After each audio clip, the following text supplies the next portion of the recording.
Bienvenidas, compañeras, compañeros, a esta nueva emisión de Alternativas. Marcelo Varela, docente universitario, analista económico, miembro del Frente de Defensa Petrolero del Ecuador, ha tenido la gentileza nuevamente de aceptar nuestra invitación, precisamente para hablar de varios temas vinculados a la situación petrolera y a la situación fiscal en el Ecuador. Muchísimas gracias, Marcelo, bienvenido. Muchas gracias, mi estimado Pedro. Siempre es un gusto conversar contigo porque en estas conversas también se aprende mucho contigo. Ah, Gracias. no, pues yo siempre preguntando, mano. A ver, mira, yo creo que es particularmente pertinente el hacer esto de aquí porque estamos con un festival de las cifras falsas, con una verdadera irresponsabilidad en el manejo de una información tan delicada en todos los ámbitos. Y ahora acaba de aprobarse la proforma presupuestaria para el 2026 en el marco de una situación de tremenda incertidumbre en el sector petrolero. Parece ser que a pesar del golazo, de la goleada que le dio el pueblo ecuatoriano a este gobierno oligárquico, pues no escarmientan y van a seguir con su programa de privatizaciones y de meterse la plata en el bolsillo, ¿no? Cuéntanos cómo ves la situación. Empecemos por la cuestión petrolera, empecemos por allí, a ver si nos informas un poquito. Y bueno, como hemos visto en el sector petrolero, ¿qué es lo que ha sucedido? Un fuerte recorte a la inversión. ¿Y eso qué ha generado? Una caída en la producción, no solamente en la producción petrolera, sino en la producción de derivados de petróleo. ¿Con qué objetivo? Como hemos conversado en otras ocasiones, con el objetivo de beneficiar a los importadores. Hay que recordar, mi estimado Pedro, que desde el año 2021 son seis empresas las que son seis empresas las que están autorizadas para importar los derivados y el gas. En un par en unas dos, tres empresas están vinculados expresidentes, presidentes, entonces funcionarios públicos, y eso obviamente no es nada beneficioso para el país. ¿Por qué? Porque se toman las medidas no pensando en el beneficio del país para obtener más ingresos petroleros y que eso se asigne a la parte social, a la infraestructura, etcétera, sino que se llevan a cabo ¿con qué fin? Con el fin de beneficiar a los importadores de derivados. Entonces, ese es el problema. Y cuando vemos eso, ¿qué sucede? El momento que empezamos a producir menos petróleo, no solamente Petroecuador exporta menos, sino que hay menos ingresos. Al haber menos producción, al no haber inversión, la producción de derivados cae. Lo que antes producíamos, el 80% del diésel, hoy bordea aproximadamente el 45%. Es la típica, Entonces, esto te crean el problema para después venderte la solución, pues no estas mismas seis familias a las que haces referencia. por supuesto, así funcionan los procesos de privatización. Mira lo que pasa en salud, en educación. Deterioran los servicios. ¿Para qué? Para que la gente obviamente acuda a lo privado. En este caso, en el petróleo,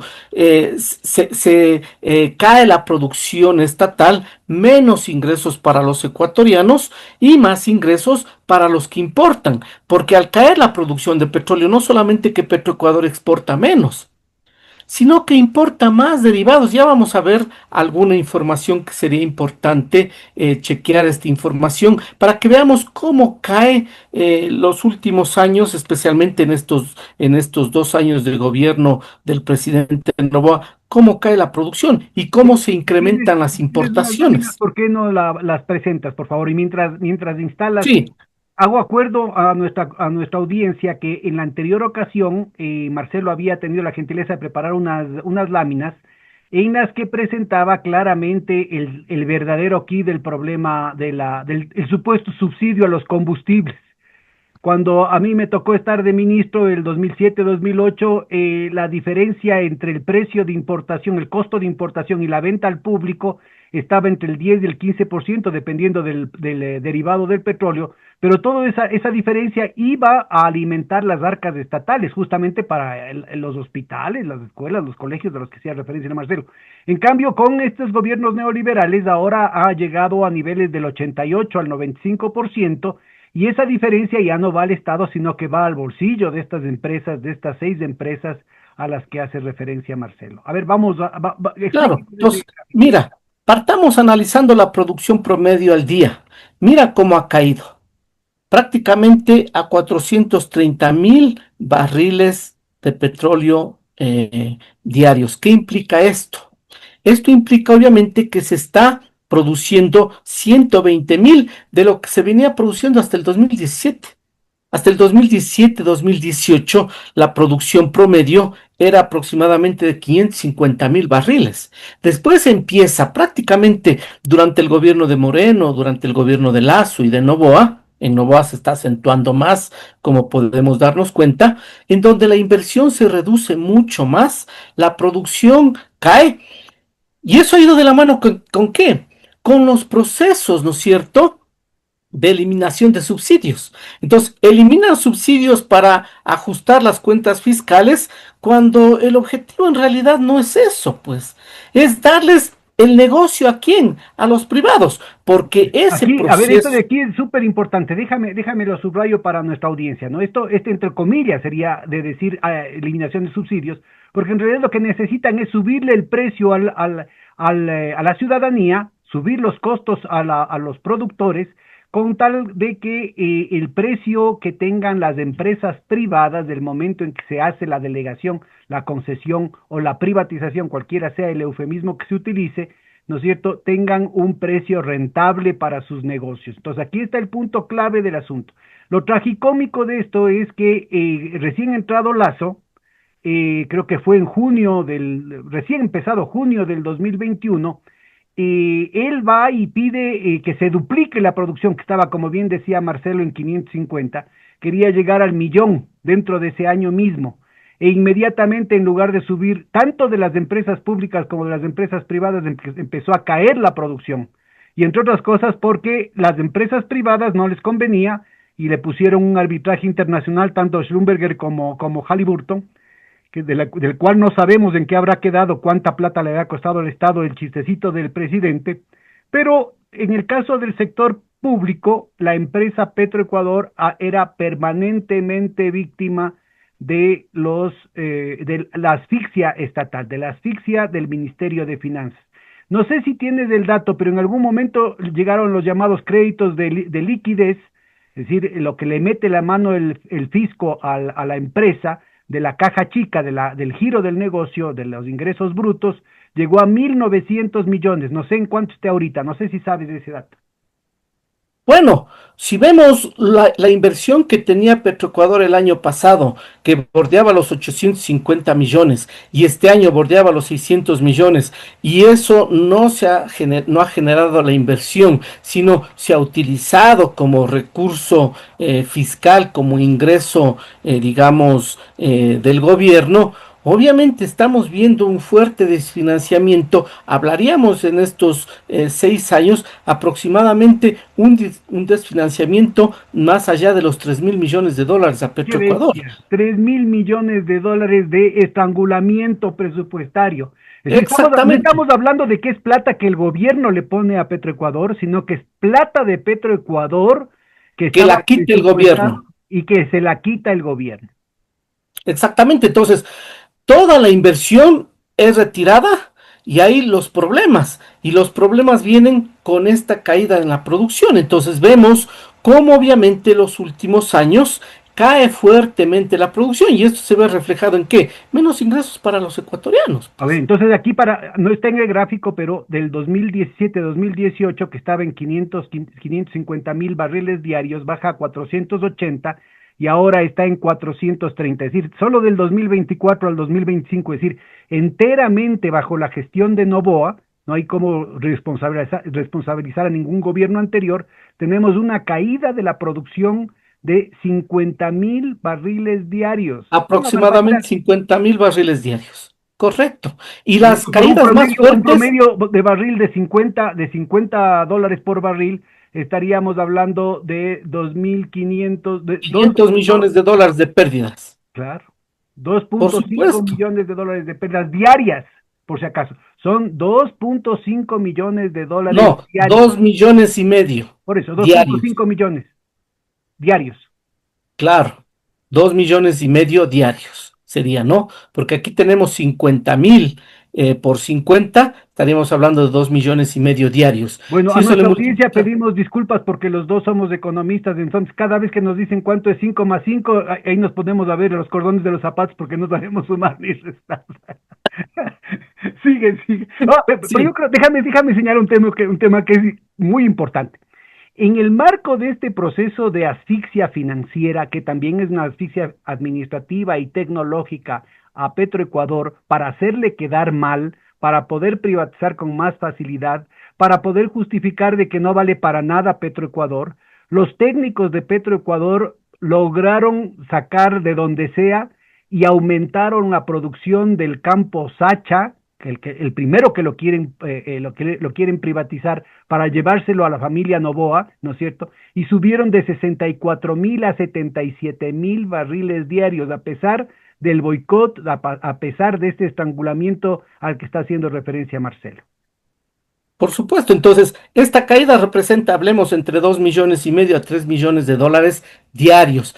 Esto durante el 2025 representa aproximadamente pérdidas de más de 1.000 millones de dólares. Qué bárbaro.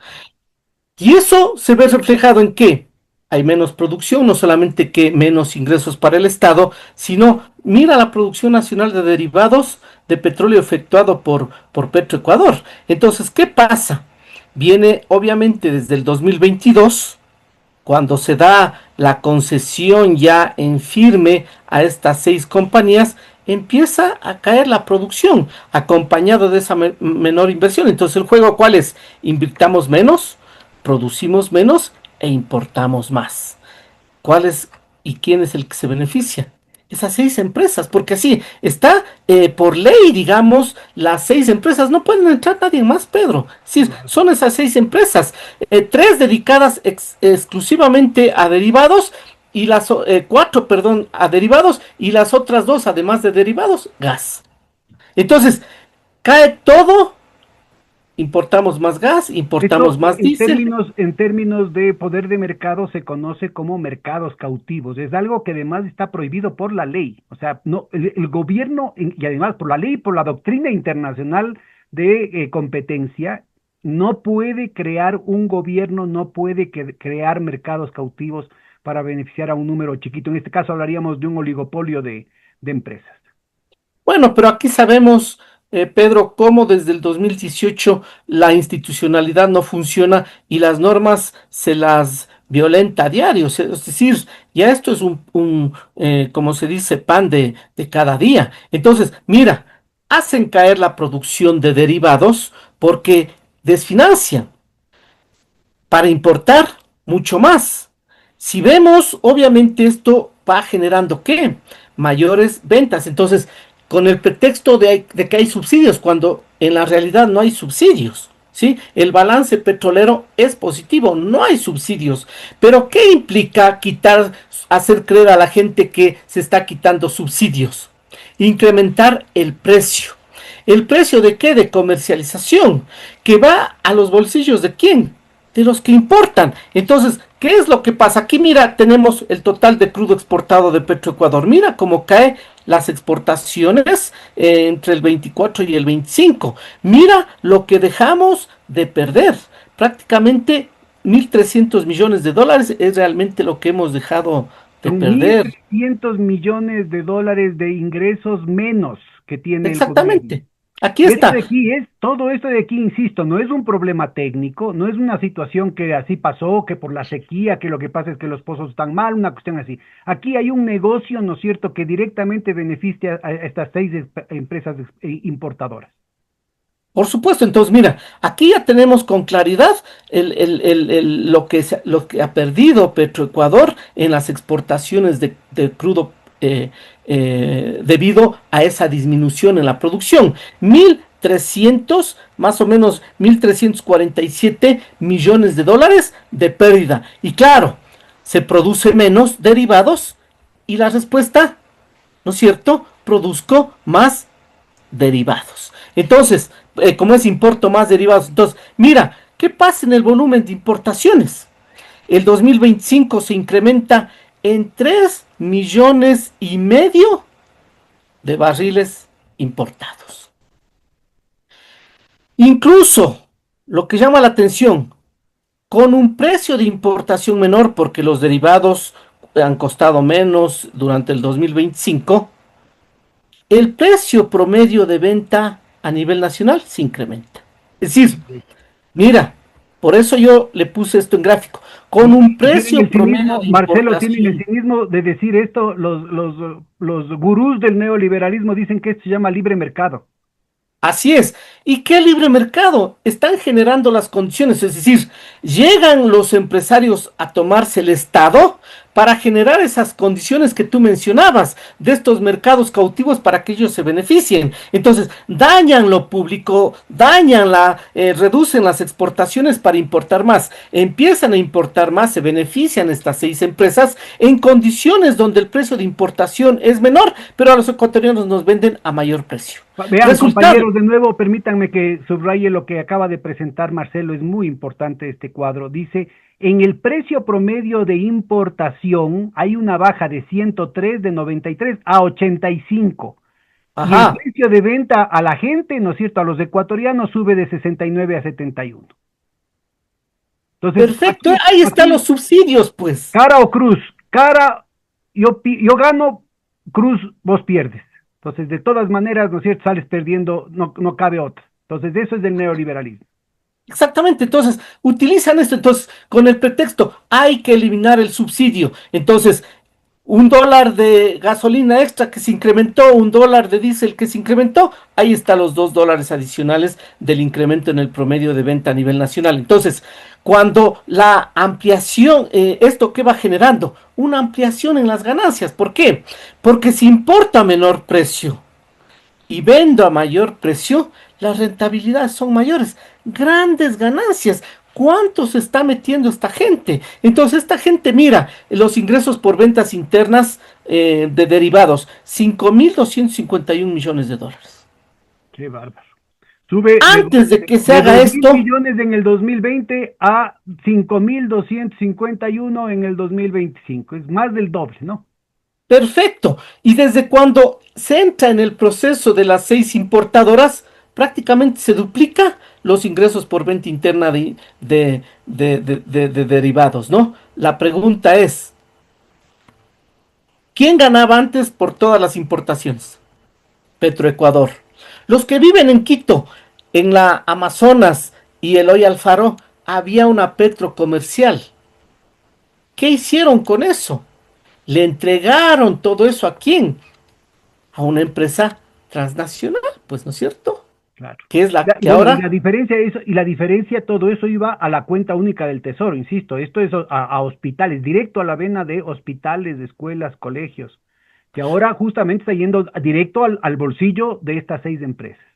correcto, Pedro, porque en la normativa superior, en la Constitución, estos mayores ingresos se convierten parte de los excedentes petroleros. Y en la normativa dice a dónde tienen que ir los excedentes petroleros: salud, educación y seguridad. A los 3 elementos tienen que ir de acuerdo a la normativa. Ya no se está yendo allá. Todos estos excedentes petroleros se están yendo al bolsillo de esta gente y nadie dice nada. Y ahora pretenden, con el OCP, que ya pasó a manos del Estado, pretenden volverle a concesionar. Pero mira, es importante que la gente conozca esto. Estos importadores utilizan las instalaciones estatales para almacenar las importaciones. Eso consta en la reforma petrolera del 2021. Subrayemos esto, porque si no, lo que pasa es que van a tener que disculparme compañeras, compañeros, pero todo lo que está diciendo Marcelo es increíble, así es que a más de llamarle a Ripley vamos a tener que repetir porque si no, no nos vamos a creer. Estamos diciendo que supuestamente se privatiza para que no sea una carga para el Estado, ese es el pretexto, porque el Estado no puede hacer estas cosas, y los privados están utilizando sin pagar, sin que les cueste un centavo, de manera gratis, las instalaciones del propio Estado para hacer sus operaciones, para hacer sus negocios. Y en condiciones en las que, como estamos viendo, aunque les bajan los costos a ellos a nivel internacional en el precio de importación, ellos les suben el precio a los clientes ecuatorianos. Correcto, así operan. Entonces, mira, es un negocio redondo, es como el negocio de la banca, ¿no? ¿Qué hace la banca? Coge la plata de los depositantes y presta. ¿A qué tasas? Ahora tasas altísimas, que ya no es solo la tasa referencial, va incluido ¿qué? Los gastos administrativos de ellos. Por eso rompen récord. Este es parecido al negocio de la banca, es decir, arriesgan, más que arriesgan, utilizan los recursos estatales para seguirse beneficiando. Y eso se hizo por norma, por ley. Ese Congreso, recuerden, ¿no es cierto? Ya se me fue el nombre de este hombre. Ese Congreso, obviamente, del 2020-2021, de Litardo, ¿no? Ese Congreso de Litardo, después el Congreso con la señora de la Amazonía. Yo creo que estas Yuri, personas, ¿cómo era que se llamaba? Yuri.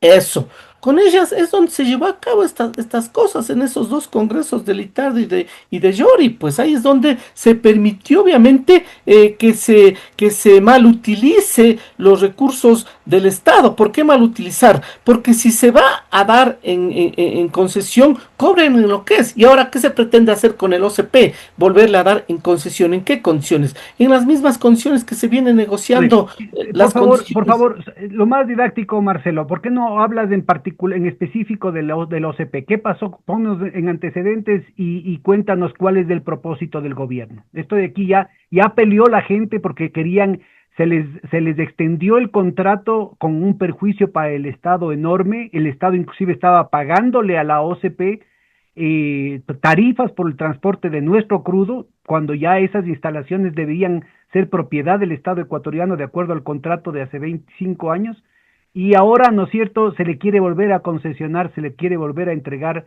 de manera graciosa a la misma empresa transnacional. Cuéntanos con detalle esto. Correcto. Cuando se construye el OCP, se lleva a concesión, como tú muy bien decías, ¿no es cierto? Por hasta el 2000, digamos, 25. Esto feneció en enero de 2025, la Pero concesión era del OCP. 2024, era, no, perdón, entonces estoy equivocado yo, porque era 2024 lo que tenían que entregar ya él, Sí, ¿ya? sí, enero 2024.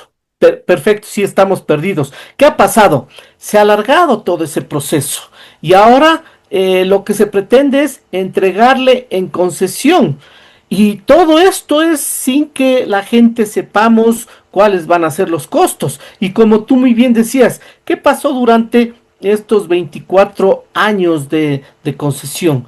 Lastimosamente, nosotros, dueños del OCP, por haberle concesionado, teníamos que pagar un precio alto. No es que ellos nos decían, vean, el oleoducto en realidad les pertenece a ustedes, está en su territorio. El petróleo del Estado ecuatoriano no tiene costo. No, nos cobraban estos señores, pero grandes precios. Pero cuando el Estado tiene ellos que brindarles las facilidades para almacenamiento de los derivados, ahí sí hay que darle pues regalado prácticamente, ¿no es cierto?, los precios. Eso es lo que obviamente estas políticas y los gobiernos neoliberales implementan. ¿Para qué? Para beneficiar a estos señores. ¿Y cuál es el resultado? Las pérdidas ingentes de recursos que deberían ir ¿dónde? A salud, a educación, a seguridad, porque eso es lo que dice la normativa superior. Y esto es sumamente, digamos, perjudicial para los ecuatorianos. ¿Por qué? Porque se resta bienestar al transferir, digamos, ¿no es cierto?, recursos que nos pertenecen a todos hacia el sector privado. ¿A través de qué formas? Estas formas de las famosas concesiones o las delegaciones. Deleguémosle a los importadores, a los privados que importen. Deleguémosle la producción con la famosa delegación. Esto es parte de los procesos de privatización. Porque ¿qué es un proceso de privatización? Los recursos que deben ser de los ecuatorianos se los están llevando los privados. Eso es proceso de privatización. Porque antes el proceso, ¿qué decía? Petroecuador ahora ya no es de los ecuatorianos, pasa a manos privadas.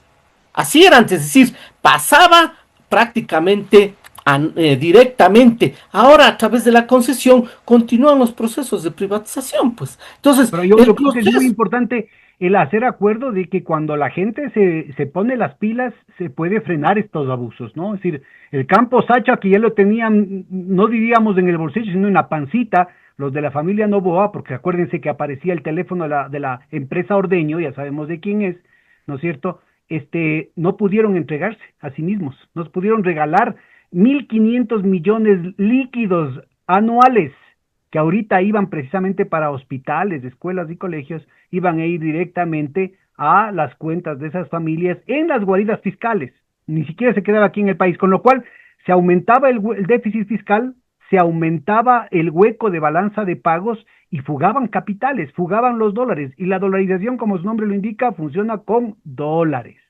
Entonces yo creo que es un tema que lo que está diciendo Marcelo es necesario ponerlo con todas sus letras, porque cada una de estos chistecitos, supuestamente hechos en nombre de la eficiencia, en realidad están significando una erosión al proceso de dolarización.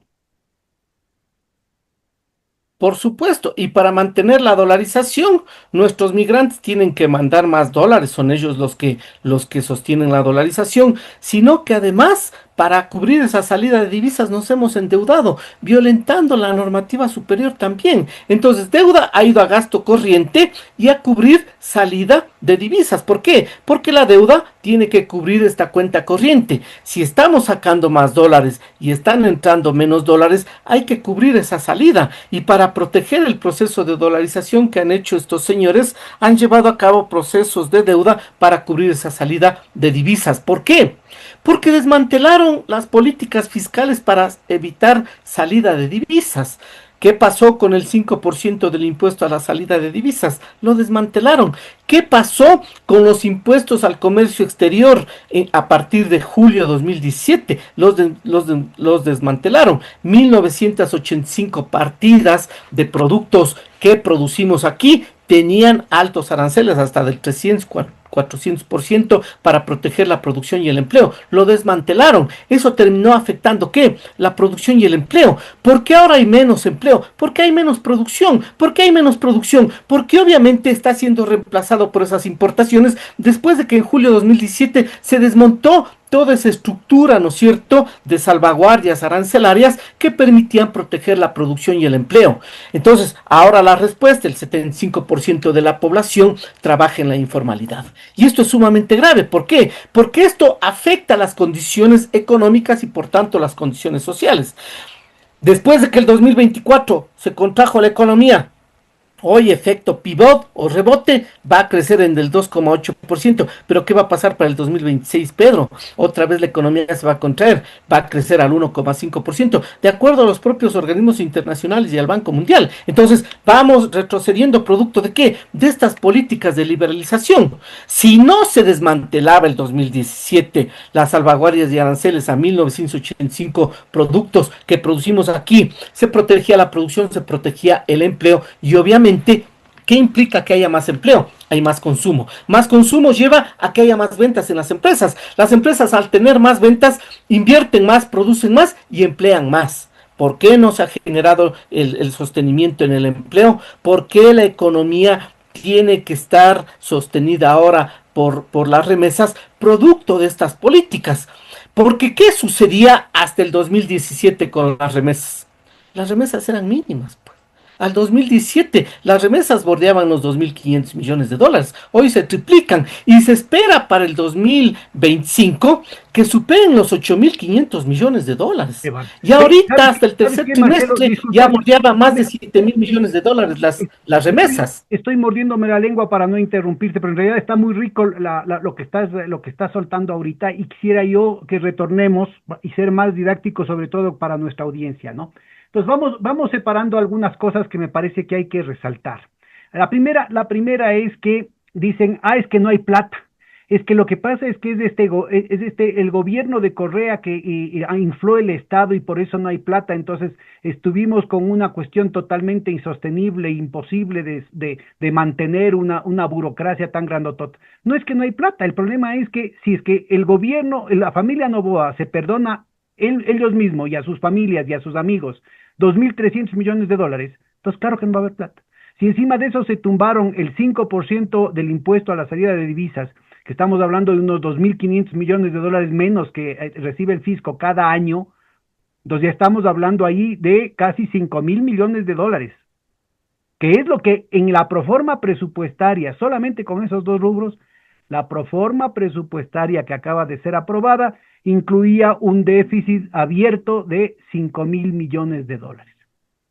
Entonces, ya por Ujú. lo menos ese déficit podría haber estado cubierto simplemente si es que la familia Noboa y sus amigos pagaban los impuestos y es que no se bajaban el impuesto a la salida de divisas, que básicamente lo que hace es favorecer la fuga de capitales. Insisto, la dolarización funciona con dólares. Y si los dólares salen y empiezan a Por escasear en supuesto. el mercado interno, la gente va a tener problemas y obviamente, ¿no es cierto?, los dólares desaparecen más rápido de ciertos bolsillos que de otros. Entonces, primer punto está ahí.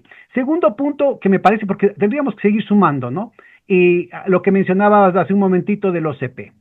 El OCP creo que dejó de pagar, la extensión del contrato del OCP le costó al Estado ecuatoriano, de acuerdo a los técnicos de Petroecuador, le costó como 150 millones de dólares el año.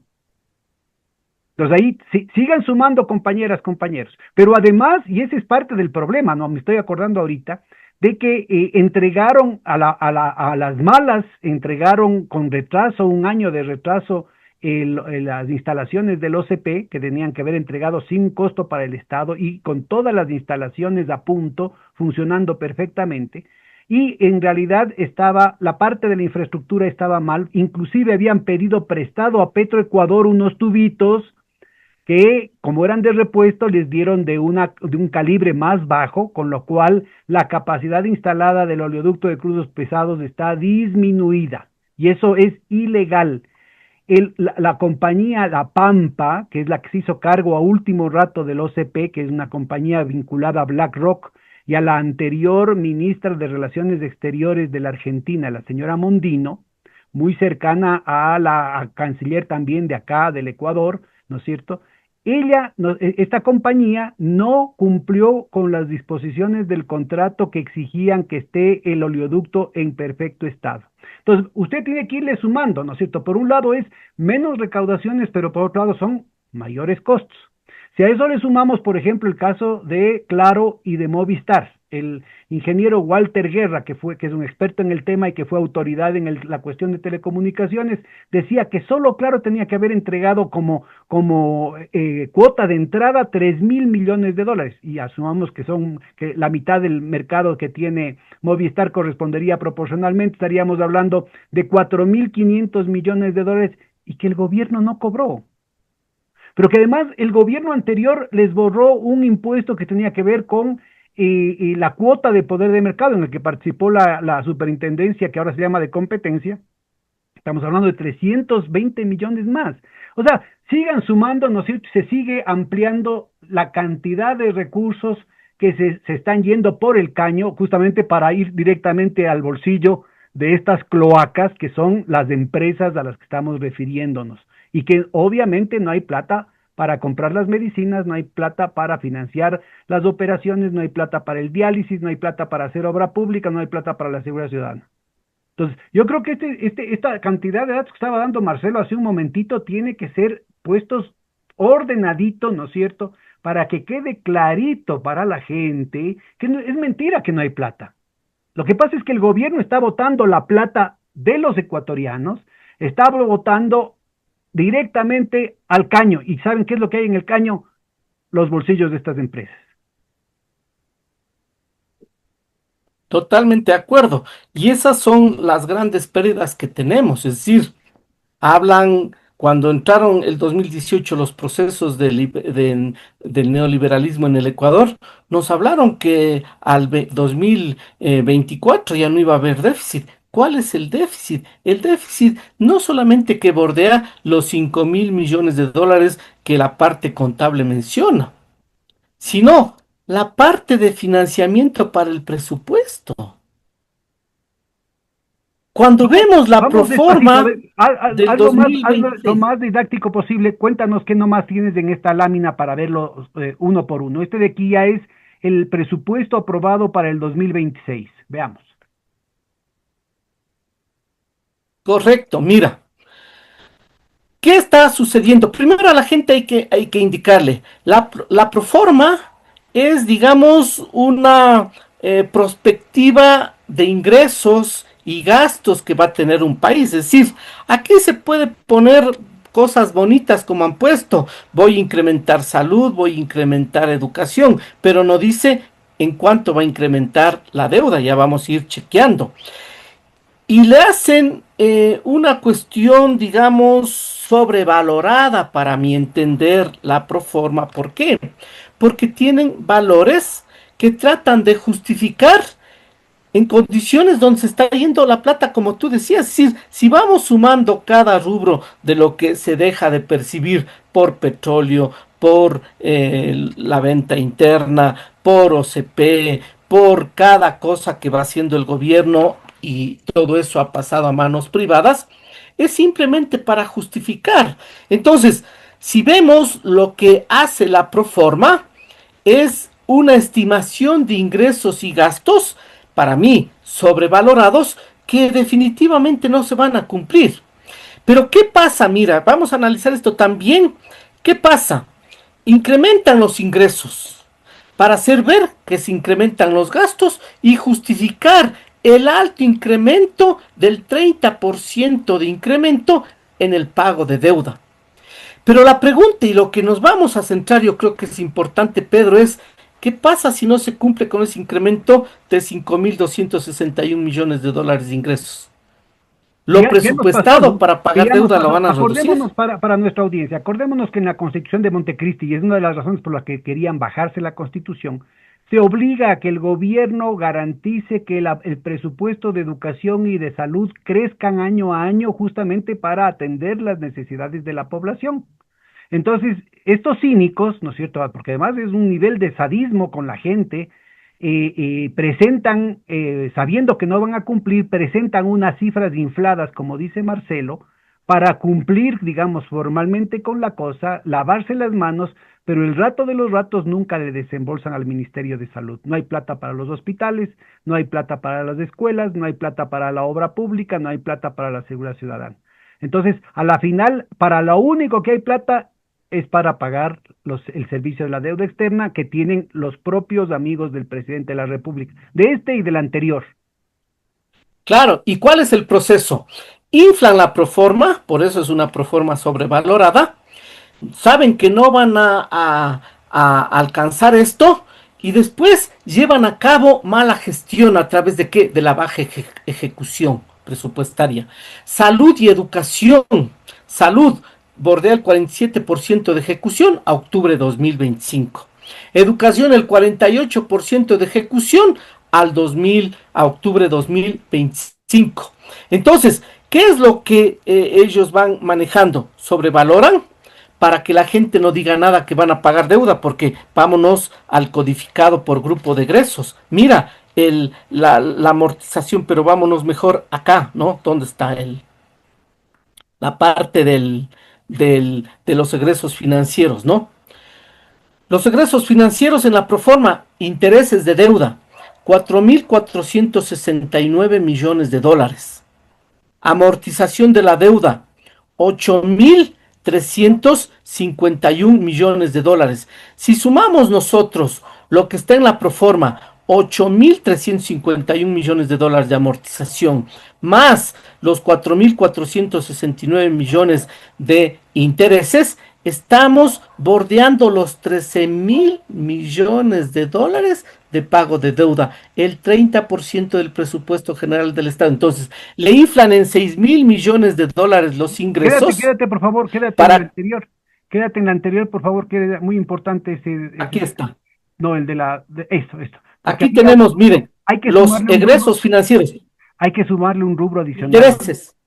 Sí, a ver, los egresos financieros son esos, pero porque en total salía casi como 15,000 de lo que falta uno de algo el pago de los certificados de tesorería, que no consta aquí.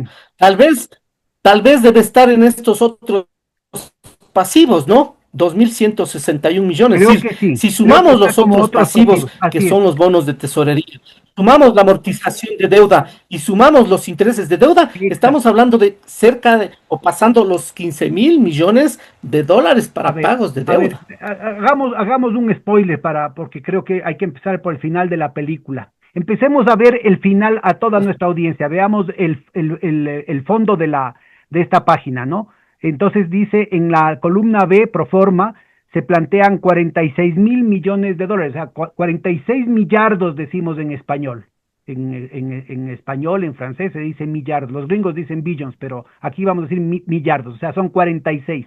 De los 46, 11 no están financiados. 5,000 abiertamente, 5,000 millones abiertamente lo ponen como déficit. No, 15.000 millones no están financiados, perdón, Espérate, Pedro. espérate, solamente para seguir la nomenclatura de la proforma. Como déficit fiscal aparecen Ya, 5. O sea, de los 46 hay que quitarle 5 que no están financiados porque ajá, aparece como déficit abiertamente. Es decir, que abiertamente dicen esto tenemos que salir al mercado a pedir más deuda externa. Pero hay otros casi 6,000 que son lo que no se ha pagado este año. Por ejemplo, lo que mencionaba hace un momentito Marcelo, de la plata que le quitaron a Petroecuador. En algún momento llegó a ser 1,900 millones. Entonces, esa plata que le quitan a Petroecuador no le devuelven y no le registran tampoco como deuda, pero está ahí pendiente. Otra parte es, ¿no es cierto? Fíjense ustedes en la columna A, que dice codificado, supuestamente se ha cumplido, se han gastado 40,994 millones. Eso es mentira. Eso es solamente lo que dicen que han gastado. Entonces dicen que al hospital, por ejemplo, al hospital Eugenio Espejo, le dieron tanto por ciento, le dieron tanto, por decir algo, le dieron 10 millones de dólares, pero queda registrado, pero nunca le desembolsan. Entonces, todo esto es una deuda adicional que suma como 6,000 millones. Entonces, de los 46 quedan solo 35. Y de los 35 hay que pagar 15 de deuda externa. Entonces, en realidad no quedan ni 20 millones para educación, salud, seguridad, viabilidad, vivienda y todos los otros rubros. Entonces, en realidad el gobierno nos está estafando con esta proforma presupuestaria, nos está engañando abiertamente. El único rubro al que van a garantizar que se pague van a ser estos 15,000 deuda. millones de dólares de servicio de deuda y todo lo demás va a ser un engaño a la población como ya fue en este año 2025. Perfecto, Pedro. Entonces, mira, sobrevaloran, ¿no es cierto?, los ingresos para decir que se va a obtener más ingresos. No se va a obtener más ingresos, porque mira esta fila del financiamiento público. 15.262 millones de dólares se requiere de financiamiento público. ¿Cómo piensan conseguir estos 15.262? Piensan conseguir, mira, aquí está, ¿no? El primero, 7.432 millones de dólares de financiamiento externo, recursos de créditos externos, y otros 7.822 millones de dólares de recursos de créditos internos. Hablemos que los 7.432 millones de dólares de recursos de créditos externos nos va a prestar el FMI, el Banco Mundial. Aceptemos que esto es verdad. ¿En qué condiciones nos van a prestar? Y digamos que van a sacar bonos. ¿En qué condiciones van a sacar los bonos? Pero vámonos a esta de la parte interna. ¿De dónde van a sacar estos recursos de créditos internos? 7.822 millones de dólares. ¿De dónde? Entonces aquí viene y se entiende el por qué las reformas. ¿Por qué la reforma a la ley del IES? Claro. Entonces el IES vende a la banca a Obligatoriamente. precio de gallina enferma la cartera. Con la cartera tiene liquidez para prestarle al gobierno, pero como el IES tiene muchos activos, cambian la ley y el IES ahora también puede endeudarse igual que el gobierno. Entonces el IES se va a endeudar, ¿no es cierto?, con acreedores externos para prestarle al gobierno. Esto se hizo con los cambios también desde el 2022 al Código Orgánico de Planificación y Finanzas Públicas. Es decir, se ha venido llevando a cabo estos cambios y este cambio a la ley de la seguridad social no es en vano, es para poder llevar a cabo esto. Entonces, entregará 3.000 millones de dólares de la gran cartera el IES a la banca, le venderá el 40%, de eso obtendrá unos 1.200 millones, tenga 1.200 millones, se endeudará en los otros 6.000 millones de dólares, tenga, yo le presto. Y entonces los afiliados del IES terminaremos pagando la deuda. ¿Para qué? Para que los que están endeudándonos al país, los tenedores de deuda, sean los que se benefician. Así es el gran juego, obviamente, que llevan a cabo. Entonces, mira, ¿es posible financiar 15.000 millones de dólares? Imposible. Atentos, pero Imposible. lo que pasa es que cada cosita que dices es así súper pesada, súper interesante. A ver, este detallito de los 7.000 millones que le quieren encajar al IES, quiera o no quiera. Esto de aquí tiene varias aristas. La primera es que de acuerdo a la Constitución y al Código Orgánico de Planificación y Finanzas Públicas, al que hacía referencia Marcelo hace un momentito, solo se puede tener deuda externa para incrementar los activos del Estado, o sea, para construir obra pública. O sea, Ajá. se puede Artículo tener 290, estos numeral 7 3. mil millones de dólares, sí se puede hacer de deuda externa, pero siempre y cuando se utilice, por ejemplo, para construir una presa hidroeléctrica, porque eso aumenta la capacidad de producción del país y eso garantiza la sostenibilidad en el largo plazo del asunto. Pero aquí en primer lugar, está utilizando esa plata, es dinero fungible que puede ser utilizado para pagar servicio de la deuda externa, que es lo más seguro, ¿no es cierto?, que puede servir para pagar sueldos, salarios, que los viajes del presidente a las carreras de Fórmula 1, a los distintos lados a donde se va a cada rato, ¿no es cierto?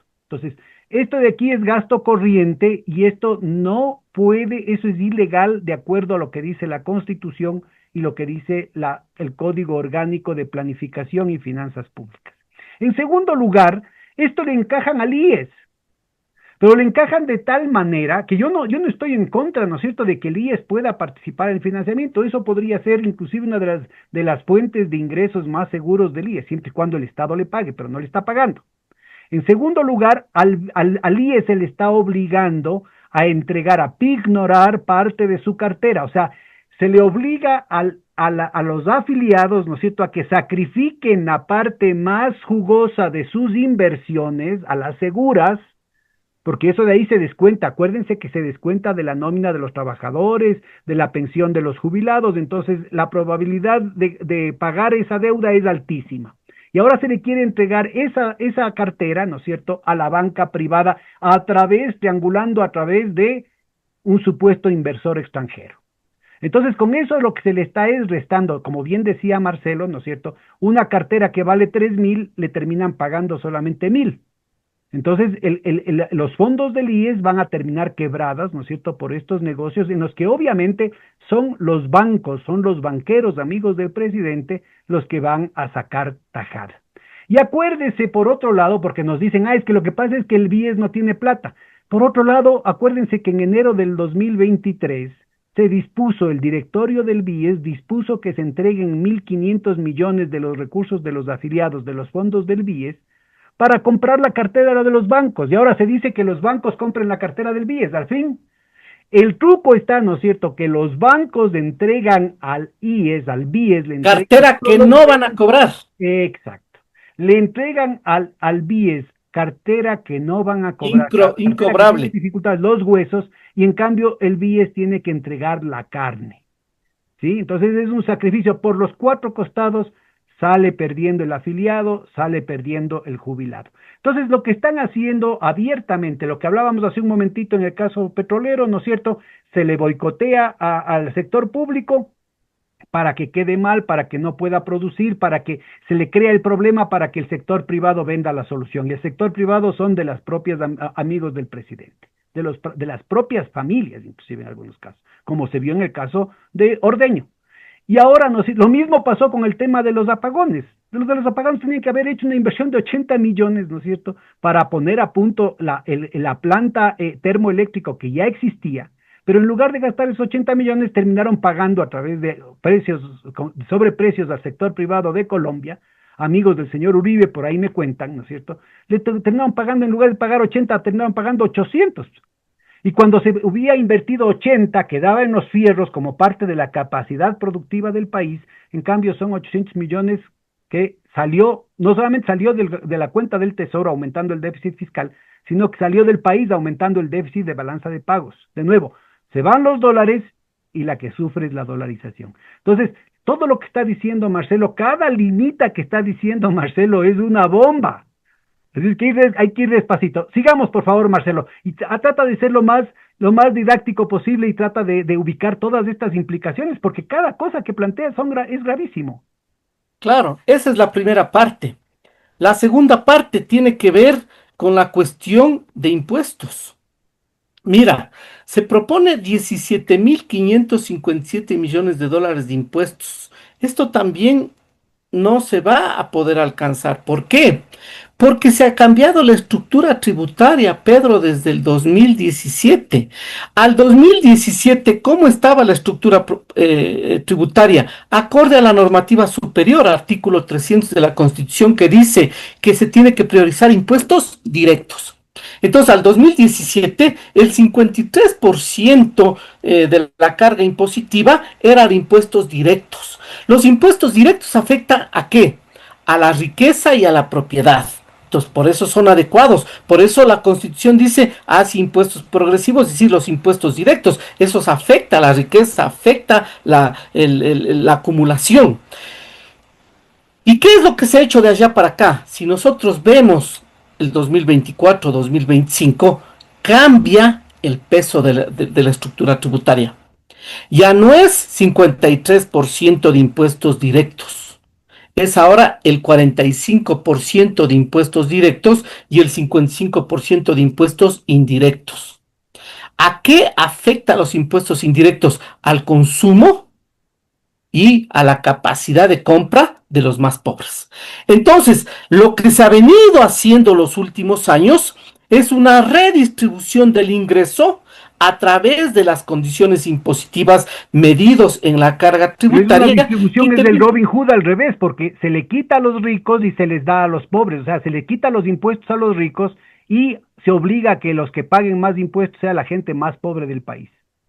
Por supuesto, y entonces, ¿qué es lo que se termina haciendo? Se está recargando a los más pobres. Y esto también, ¿reformas de cuándo? Reformas tributarias a partir del 2018, pero se profundizan en el 2021. Incluso recordemos, el 2021 se les cargó un impuesto a las microempresas del 2% sobre los ingresos, cuando las grandes corporaciones, el impuesto sobre los ingresos no llegaba ni al 0,7% y se le triplica a las microempresas. Luego, obviamente, se ve la afectación que se estaba generando y se retrocede y ahora tienen una carga aproximadamente del 1,5%, que es el doble de lo que las grandes corporaciones tienen.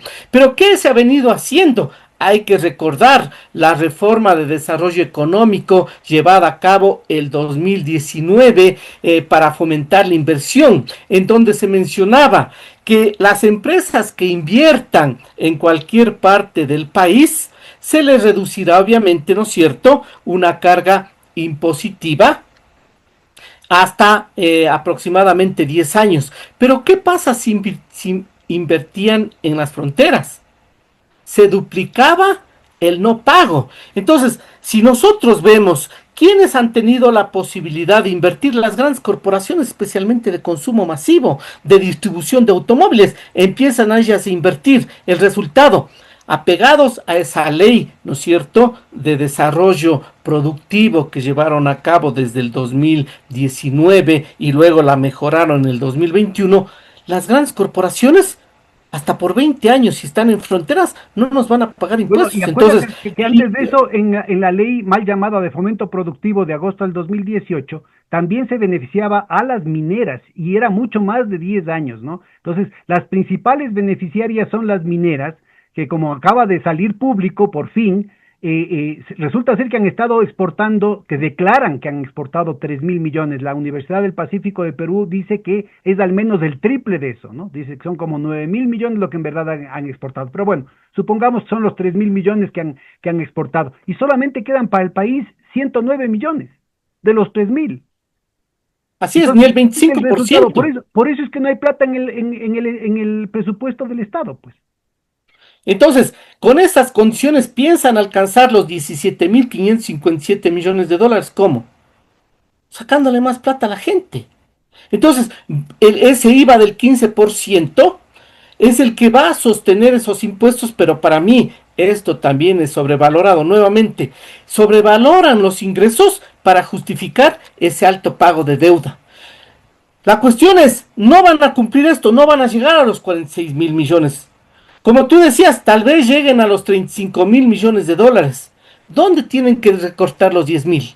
Les van a decir a esas tenedores de deuda, ¿no es cierto? Vámonos nuevamente al pago de deuda, es decir, a la deuda que es de 4.469.000 millones de dólares más 8.375 millones de dólares más los 2.161, es decir, los 15.000 millones de dólares de deuda. Les van a decir a ellos, vean, yo no pude obtener 46.000 millones de ingresos, solamente 35.000, 38.000, 40.000. Discúlpenme, no les voy a pagar los 15.000, los voy a pagar los 12.000. No, señores, ponen en la proforma y esto es lo único, el pago de deuda es lo único que ellos van a cumplir, porque si se reduce los ingresos por poner esta proforma sobrevalorada, ¿qué es lo que van a reducir, Pedro? Las mentiras que más adelante yo quiero conversar, el supuesto mayor financiamiento a salud y educación. Entonces, menos ingresos, menos gasto. Solamente ¿Dónde van a recortar? para poner como comparación de lo que estás diciendo, que es muy importante, ¿no? Los datos que hay hasta octubre del 2025, ¿no es cierto?, muestran que en lugar de haber cumplido, digamos, el 10 de 12, ¿no es cierto?, 10 meses de los 12 meses, debería ser el 80%, debería estar ejecutado, pero hay una subejecución del 40% que no se van a poder cumplir en noviembre y diciembre. Entonces, probablemente la subejecución ya de un presupuesto recortado, estos 40.000, ¿no es cierto?, en realidad es un cuento, porque no, entre el 28 y el 35% de esos 40.000 se van a subejecutar. Y como bien menciona Marcelo, son los más delicados, los rubros más delicados del presupuesto, por ejemplo, el de salud, en el que van a ensañarse con la población. Tuvieron el descaro, en la proforma que presentaron tardíamente, de poner un aumento nominal, o sea, en el papel, un aumento del presupuesto de salud del 83% para que nadie jorobe, para callar la boca de la oposición. Y no cumplieron nada. Es una burla a la gente, es así, sobarle en la cara a la gente, a los familiares de las personas enfermas, ¿no es cierto?, de las enfermedades catastróficas, la gente con diálisis, los que han perdido familiares por falta de presupuesto en los hospitales de salud, esas 13.800 operaciones urgentes que están represadas, que están postergadas.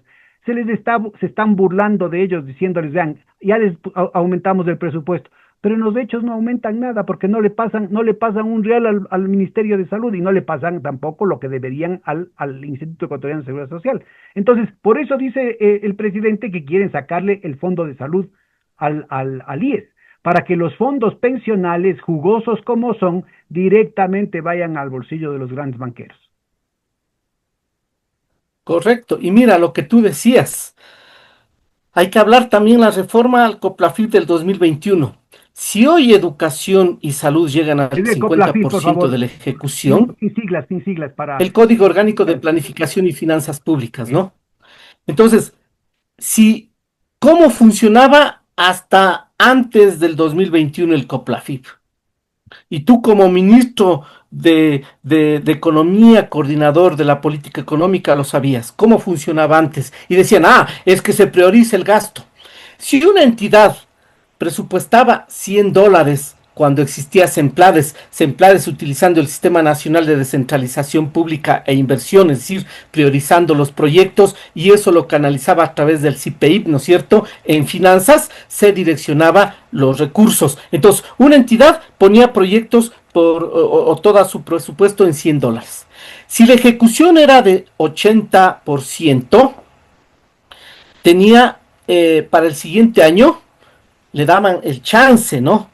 Que vuelva a poner los $100 y que recargue un 15% adicional y podía llegar al 115%. ¿Con qué objetivo? Con el objetivo de que lo que no invirtió el año pasado, lo recupere ahora. Así funcionaba. Hacen la reforma al COPLAFIP el 2021 y le quitan esa potestad. ¿Qué sucede ahora? Si el mismo ejemplo, una entidad tiene $100 y gasta 80, el próximo mes, el próximo año fiscal, no puede pedir más de 80. Entonces, si salud y educación... A ver, déjame lo subrayo, porque lo que está diciendo es súper importante para nuestra audiencia. A ver, lo que está diciendo es que primero le cortan el presupuesto. Y entonces dicen, a ver, esta ya es la nueva marca, digamos, el nuevo estándar. Entonces para el siguiente año ya ese presupuesto va a estar reducido porque ya está recortado. Pero de ese presupuesto recortado no te desembolsan todo lo que tenían que haberte desembolsado. Entonces a la final no gastas, sino de los 100 que decía Marcelo, ¿no es cierto? De los 100 que ya estaban recortados, solamente puede gastar 80. Entonces, al próximo año, pero ustedes no tienen capacidad de gasto, no tienen capacidad de ejecución, sino de los 80. Entonces, para la siguiente proforma, ya le ponen solo 80. Y de esos 80, solo le van a desembolsar 60, y así sucesivamente. Por eso es que vamos como el cangrejo, para atrás todo el tiempo. Por supuesto. Entonces, este supuesto incremento que dicen, no, porque vámonos a los supuestos incrementos sectoriales. Este supuesto incremento, por ejemplo, a salud de $721 millones, es falso, es una mentira, solamente para callar las voces de protesta. ¿Por qué? Porque está ejecutado el 48% hasta octubre.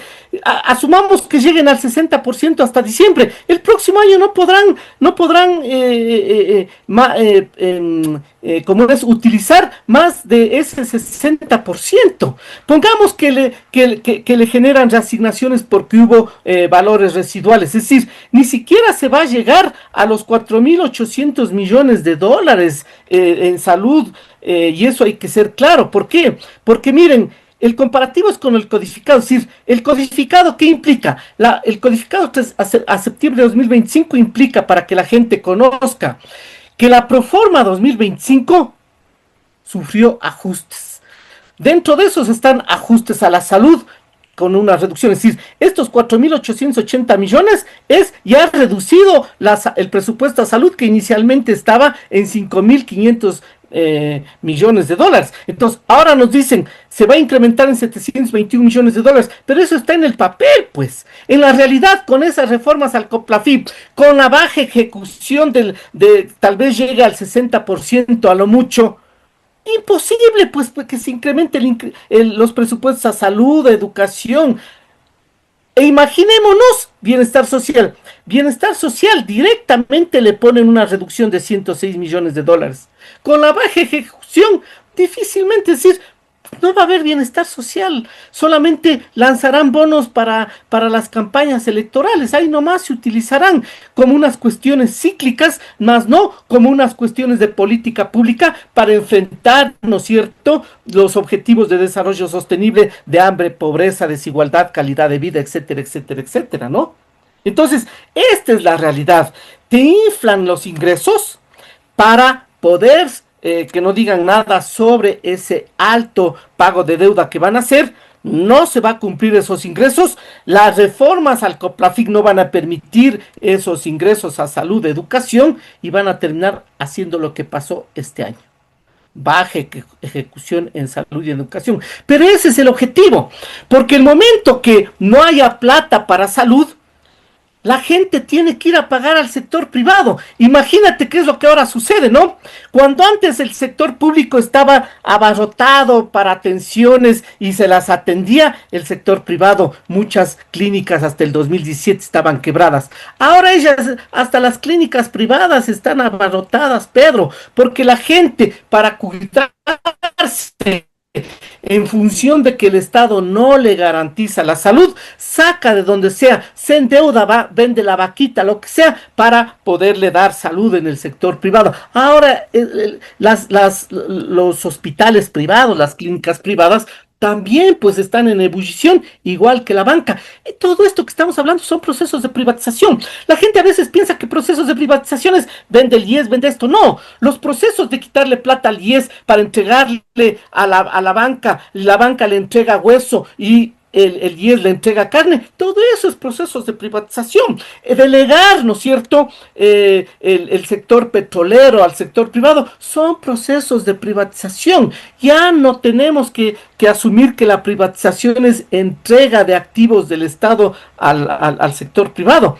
Estamos hablando de ingresos que deben de ir a las arcas estatales, van a las arcas privadas a través de los modos de concesión, a través de estas nuevas figuras, pero sigue siendo el mismo proceso privatización. Privatización ya no es necesariamente que un activo del Estado pase al sector privado, sino que los ingresos que le pertenecen al Estado y a los ecuatorianos ahora se van a los bolsillos de los privados. Eso hay que entender ahora como actual proceso de privatización. ¿Por qué? Por los altos rechazos que hay. Pues ya no se puede decir voy a vender Petroecuador, voy a concesionar Petroecuador.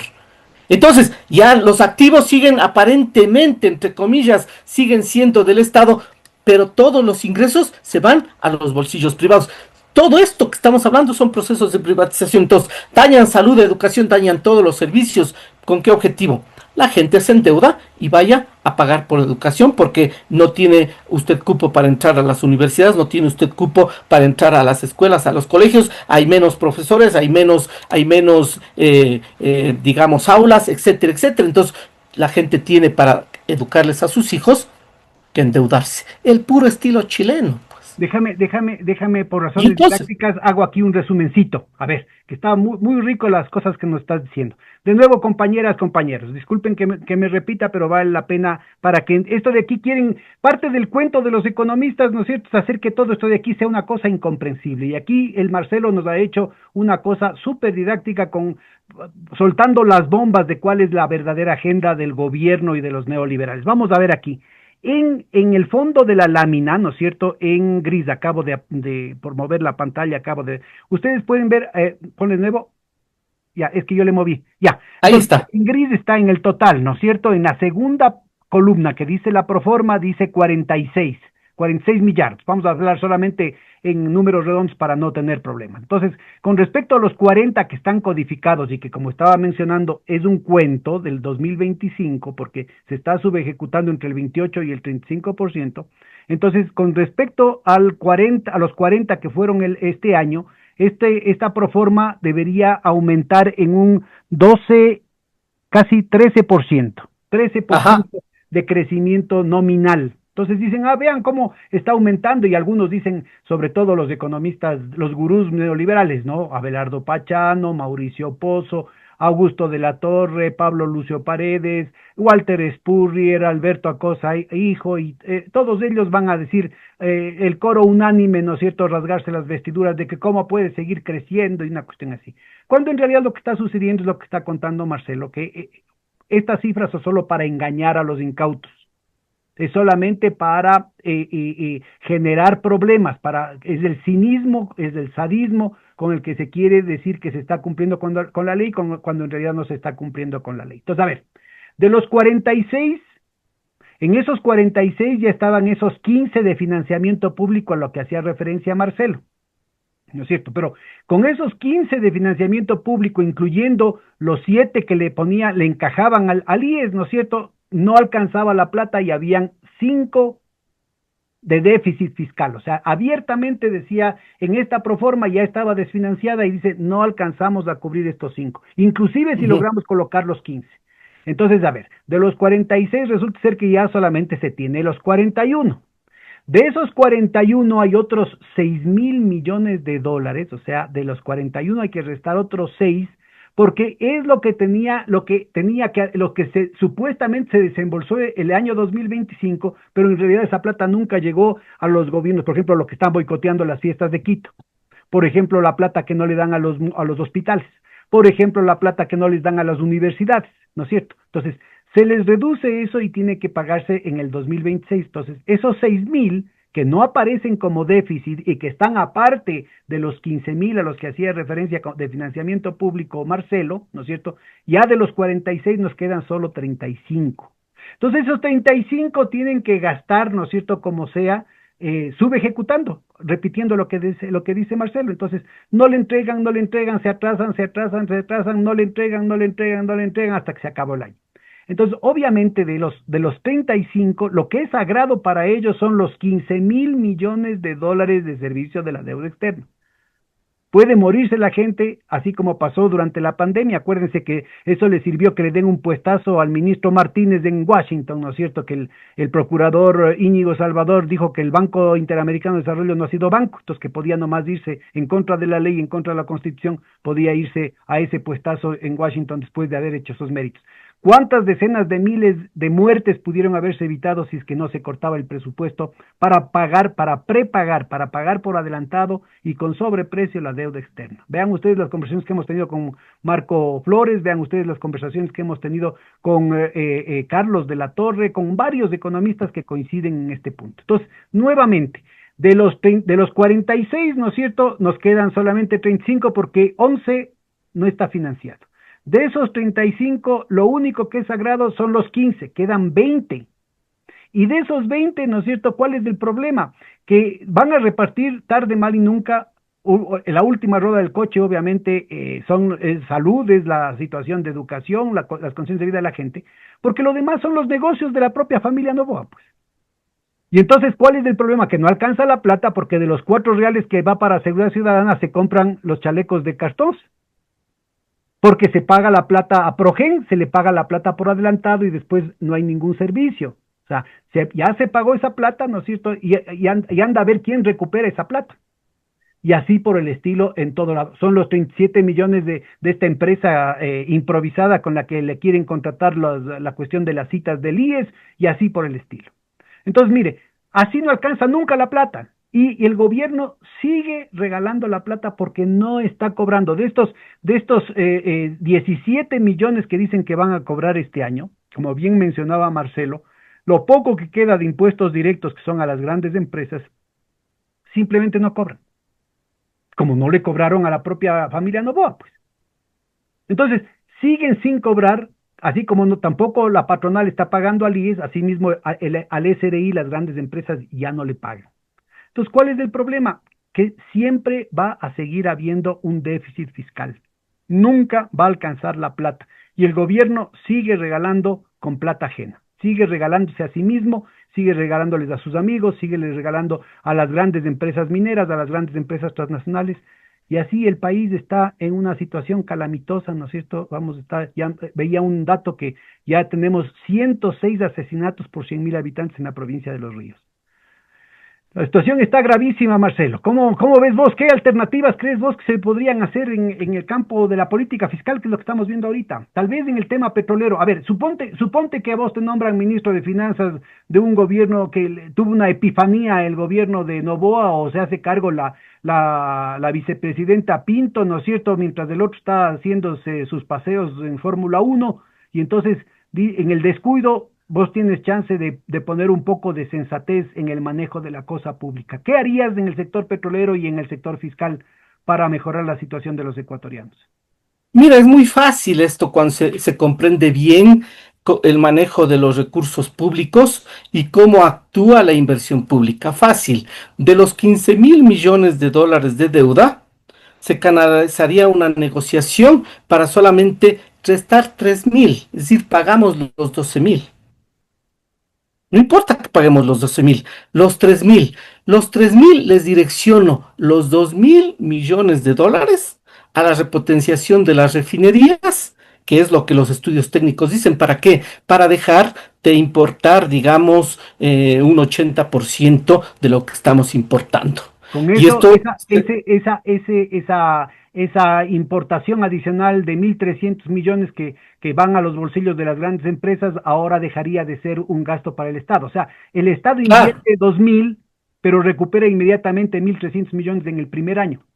correcto, sumado a las ventas internas, porque ahora ya no estoy importando, estoy produciendo. Entonces, automáticamente en el cortísimo plazo se recuperaría esos 3.000 millones, pero todo eso obviamente está generando, ¿no es cierto?, una demanda, porque todos esos ingresos luego pueden ser destinados ¿a dónde? A salud, educación, y obviamente esto generaría la reactivación que necesitamos. La primera parte. La segunda parte, hacer una reforma impositiva, cumpliendo la normativa, impuestos progresivos. Entonces, O ¿qué sea, implicaría? progresivos quiere decir que el que más tiene, más pague. Por supuesto, no solamente a las personas, Pedro, sino a las empresas. Porque en la actualidad, ¿qué sucede, Pedro? La microempresa, la pequeña, mediana y gran empresa prácticamente pagan menos, aunque la más afectada es la microempresa. Pero digamos, pagan, sea cual sea el tipo de empresa, el 25%. ¿Cuál es la más afectada? La más chiquita, la que tiene menos ingresos, pues, porque a ella se le resta más liquidez. Entonces, apliquemos solamente aplicando la misma escala. Solamente aplicando la misma escala, Pedro, de las personas, es decir, del 0 al 35%, se generaría una recaudación superior. Yo tengo hecho esos estudios, hasta publicado esos estudios de estas reformas ¿Cuánto se impositivas. recaudaría con esa reforma que propones en tus Se estudios? recaudaría 4.377 millones adicionales, en los cuales la mayor carga sería en las grandes corporaciones y la menor carga en las pequeñas y microempresas, porque hoy está al revés. La mayor carga impositiva está en las micro y pequeñas empresas y la menor en las grandes corporaciones. Se revertiría esa carga impositiva que no le afectaría la liquidez, porque el estudio que yo tengo hecho a través de modelos econométricos muestra que no les restaría liquidez para que digan, esto le va a afectar a las grandes corporaciones liquidez. No les afectaría de ninguna manera. Lo que sí, la carga impositiva sería mayor. ¿Qué afectaría? No la liquidez, afectaría el margen de ganancias. El margen de ganancias se reduciría aproximadamente del 45% al 33%. Es decir, sigue siendo una alta tasa de ganancia increíble, y esto obviamente generaría recursos solamente ahí por 4.377 millones de Solamente dólares. pongo un punto de comparación para que nuestra audiencia esté pendiente, ¿no? No sé si esto incluye también los bancos, pero en el caso de los bancos yo creo que se debería poner una tasa específica, porque durante el gobierno de Correa tuvieron unas ganancias enormes, ganancias líquidas, de las registradas, ¿no? Un promedio de 360 millones de dólares. Inmediatamente en el gobierno de Moreno ya pasaron a 500 y ahora están, para hacerles corto la novela, ¿no es cierto?, están en más de 1.000 millones de dólares de ganancias netas.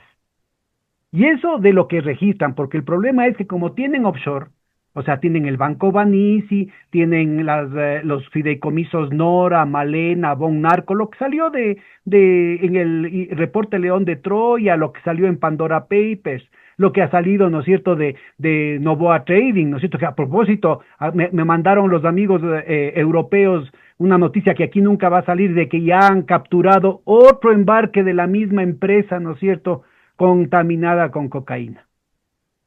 Y aquí obviamente nadie dice nada, ¿no? Nadie dice nada. Entonces, Claro. vea, la cosa es clarísima, la cosa es clarísima. El problema es que la fuga de capitales es gigantesca. Pero de lo poco que registran aquí en el país, se ven obligados, ya no les queda otra que reflejar que han tenido más de 1.000 millones de dólares en ganancias líquidas. Y se les sigue bajando los impuestos. ¿Quién tiene que pagar lo que no pagan las grandes empresas, lo que no pagan los grandes bancos? Usted, pues compañera, compañero. Por eso tienen que subir el precio del gas, porque tienen que compensar lo que no han cobrado a la familia Novoa, a las grandes mineras, a las grandes petroleras, a los grandes bancos. Entonces, lo que está planteando Marcelo muestra clarito, aquí está un estudio econométrico muy específico, ya habla de 4.300 millones específicamente con esta reforma tributaria. ¿Algún otro tema que hayas estudiado, Marcelo? Sí, yo creo que es importante topar lo que tú decías, es decir, claro que en el gobierno de Correa los bancos obtuvieron grandes ganancias, pero sujeto a qué? A mayor demanda, pues a mayor producción. ¿Cuánto pasó?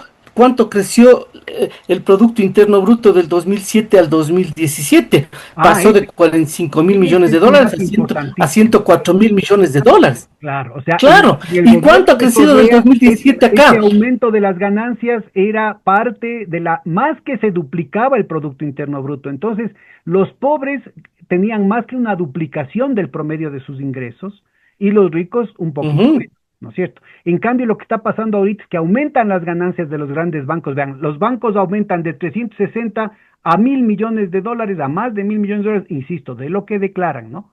Pero al mismo tiempo el Producto Interno Bruto, o sea, el ingreso per cápita ha caído en promedio en el 1,5% desde el 2018 para acá.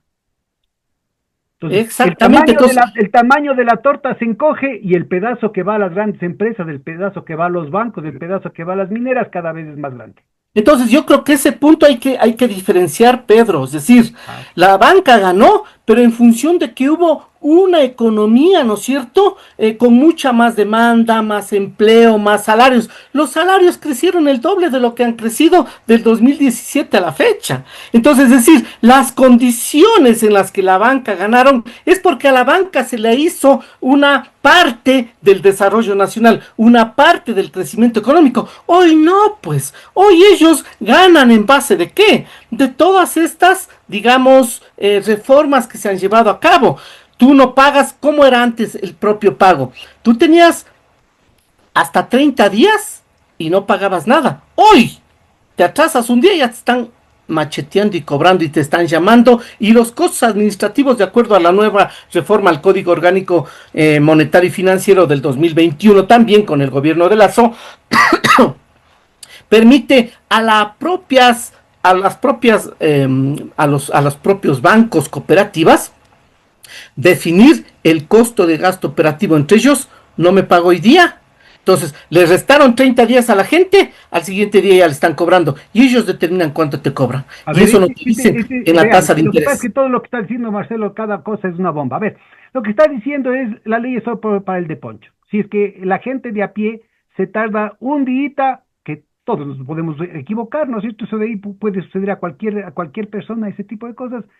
Se equivoca, se tarda un día, enseguida le cae el hacha, con toda la hazaña además. Pero en cambio, ¿no es cierto?, a las grandes empresas les permite, ya no les están cobrando, y ese es un problema gravísimo porque lo mismo pasa con el IES. Yo hago acuerdo que de acuerdo al Código Orgánico de Planificación y Finanzas Públicas que hemos mencionado varias veces acá, si es que una empresa está morosa con respecto al SRI, si una empresa está morosa con respecto a la deuda que tiene en el IES, sea de los aportes patronales o sea de las retenciones que hace a los trabajadores, que parece que es más de 2.600 millones de dólares lo que está ahí debiendo las grandes empresas, Solo no en puede, patronal, ¿no? no Solo puede, deuda patronal, no, no pero deuda además, tributaria. eso te digo, las dos. Si es que no estás al día con esas cosas, no puedes ser contratista del Estado. Y Ujú. resulta ser que las grandes empresas siguen siendo contratistas del Estado a pesar de que tienen unos pendientes enormes con el sector público. ¿Cómo es eso posible? Primera cosa. Segunda cosa, a diciembre del 2023, o sea, cuando recién subió Novoa, el SRI todavía publicaba lo que debían las grandes empresas. Y en ese entonces eran 2.300 millones de dólares. Desde entonces para acá ya no se publica. Pero ¿cuál es el inconveniente? Que esos son 2.300 millones de dólares de impuestos pasados, o sea, de hace 10, 15 años cuando se cobraban los impuestos. Desde la época de Moreno ya no se les cobra, ni siquiera se hace coactiva, no se hace el juicio, no se hace, no sé, simplemente se deja como que no ha pasado nada, ¿no es cierto? Y se les deja a las grandes empresas, incluyendo la familia de los presidentes, de los últimos presidentes, ¿no es cierto? Simplemente no se les cobra los impuestos. Entonces, esos 2.300 millones que se perdonó en la reciente reforma tributaria el propio gobierno, hacen referencia a los impuestos no pagados de hace más de 10 años. De entonces para acá no se han hecho los cobros y lo mismo pasa en el IES. Han habido las remisiones tributarias, 4.600 millones en el 2018 en la mal llamada Ley de Fomento Productivo de Moreno, ¿no es cierto?, del SRI y 2.600 millones del IES. Bueno, otra vez se han acumulado montos similares y nadie menciona esa situación. Entonces cuando dicen es que no hay plata, ¿no es cierto?, es porque no cobras. Es porque la plata se va por otros mecanismos, es porque la deuda no va a generar activos, sino solo pasivos. Entonces el patrimonio se va reduciendo. Entonces, mira, esa parte yo creo que es importante diferenciar, es decir, ¿por qué la banca ganó durante el gobierno de Correa? No porque se les benefició, sino porque se les hizo parte de ese incremento en la producción, de ese incremento en el empleo. ¿Por qué? Porque se les obligó a reducir las tasas de interés y a quitar costos operativos. ¿Qué costos operativos pagaba antes la gente? Que eso es lo que más gana, los bancos ganan más. Y que otra vez han regresado, ahora que ya se fueron los gatos, entonces los ratones están haciendo sus agostos. Por supuesto, entonces eso, pero de ahí retornando, ¿qué más se debería hacer? Mira, por ejemplo, aquí el único impuesto que pagan las empresas, especialmente las grandes corporaciones, es el impuesto a la renta. No hay ningún otro impuesto. Entonces, hay que observar los países con alta calidad de vida, bienestar, ¿cuántos impuestos tienen las empresas? Tienen impuestos al capital. Es decir, tú inviertes y vas a ganar. Por eso me das una partecita para el impuesto a la renta, pero también pagas por ese dinero que estás haciendo ganar. Las sobreganancias tienen esos impuestos, tienen impuestos al patrimonio. Este Es decir, es un punto importante. ¿Por qué? Porque el impuesto a la renta es fácil de engañarle al fisco. Se contratan estos contadores creativos, ¿no es cierto? Estas finanzas creativas agresivas y se encargan de disfrazar cualquier ingreso y sacan eso como préstamo de alguna offshore. Y ahora que toda la cuestión está las guaridas fiscales, el Banco Banissi, la isla del señor Epstein y todas esas cosas tiene que ver con eso. A propósito de lo de Epstein, viste que ya salió 3 bancos ecuatorianos salieron nombrados en los escándalos, en los chantajes, en toda la corrupción del señor Epstein. Ojalá se haga la investigación a fondo del tema, porque todo tiene que ver con este asunto. Entonces, el punto es que en cambio, el rato que hacen una inversión, ahí está la maquinaria, no hay cómo esconder. Ahí está el edificio, ahí está la refinería, ahí está la apiladora, ahí está el puente, lo que sea. Entonces, eso es, no necesariamente se pueden inclusive dar incentivos para que haya la inversión, ¿no es cierto? Pero lo importante es la señal. O sea, el hecho de que ahí hay una representación que no puede ser birlada. Entonces, ¿por qué mencionamos esto? Porque tenemos 2 ejemplos en nuestras narices, ¿no? El uno es el Porsche en el que se paseó, no el Porsche de la empresa Novoa que apareció al ladito de la bomba. No. Esa es otra investigación que ojalá algún rato se puede esclarecer. Me refiero al otro Porsche, que sin placas manejó el presidente de la República poniendo al guagua en peligro, ¿no es cierto?, yéndose en contra de las leyes de tránsito, y que el presidente de la República no podía tener porque está declarando que no gana nada sin el impuesto a la renta. Entonces, ¿dónde sacó plata para comprarse el Porsche? Así es. Entonces, así mira. Mismo, ¿cómo hizo este otro señor amigo del presidente de la República para comprarse la Posta, Radio Centro, Radio no sé qué cosa, ¿no es cierto? Radio Democracia, ¿no? Todos esos bancos, todos esos medios de comunicación que se compraron cuando en el impuesto a la renta declaraban que no tenían nada. Claro, eran pobrecitos, más pobres que tú o yo.